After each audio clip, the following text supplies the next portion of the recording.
ناظرین، عام طور پر زکوٰۃ کے بارے میں کئی سوالات کیے جاتے ہیں۔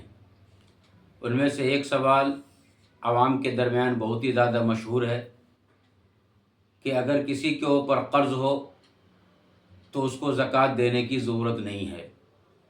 یہ لوگوں میں مشہور ہے، جبکہ ایسا کچھ بھی نہیں ہے۔ اگر وہ صاحب نصاب ہے، زکوٰۃ ان کے اوپر واجب ہو چکی ہے، تو جائے کہ وہ قرض کے اندر مبتلا ہو، لیکن اس کے باوجود وہ زکوٰۃ ادا کرے گا۔ وہ کس طریقہ پر کرے گا؟ آپ اس کو مثال کے ذریعے سے سمجھیے۔ ایک آدمی ہے جس کے پاس 5 لاکھ روپیہ ہے، ان میں سے اس کے اوپر 3 لاکھ روپیہ کا قرضہ ہے۔ جب وہ زکوٰۃ کا حساب کرنے کے لیے بیٹھتا ہے تو اسے یہ کرنا ہے کہ اس 5 لاکھ روپیے میں سے 3 لاکھ روپیہ قرض کا اسے نکال دینا ہے، باقی 2 لاکھ روپیہ ان کو بچے گا۔ اور صاحب نصاب ہونے کے لیے 52.5 تولہ چاندی کے برابر پیسہ کا ہونا ضروری ہے۔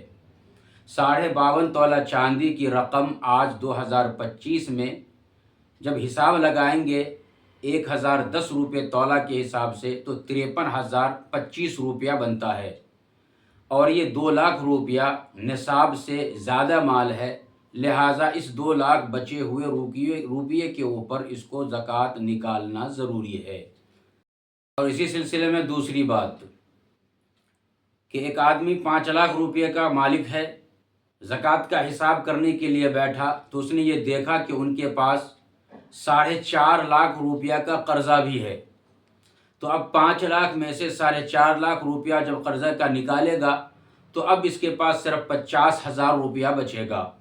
اب یہ 50,000 روپیہ اتنی رقم ہے جو نصاب کے بقدر نہیں پہنچ رہا ہے۔ 53,025 روپیہ نصاب کے بقدر پہنچنے کے لیے ضروری ہے، یہ 85,000 روپیہ ہے۔ تو اب ایسے قرض دار کے اوپر زکوٰۃ واجب نہیں ہے، چونکہ قرض کا پیسہ جب ہم نکالیں گے تو ما بقیہ پیسہ جو بچ رہا ہے وہ نصاب کے بقدر یا اس سے اوپر ہونا، تب جا کر کے زکوٰۃ ادا کریں گے۔ لیکن قرضہ نکالنے کے بعد جو پیسہ بچ رہا ہے اگر وہ نصاب سے نیچے ہے تو پھر ایسا قرض دینے والا وہ زکوٰۃ ادا نہیں کرے گا۔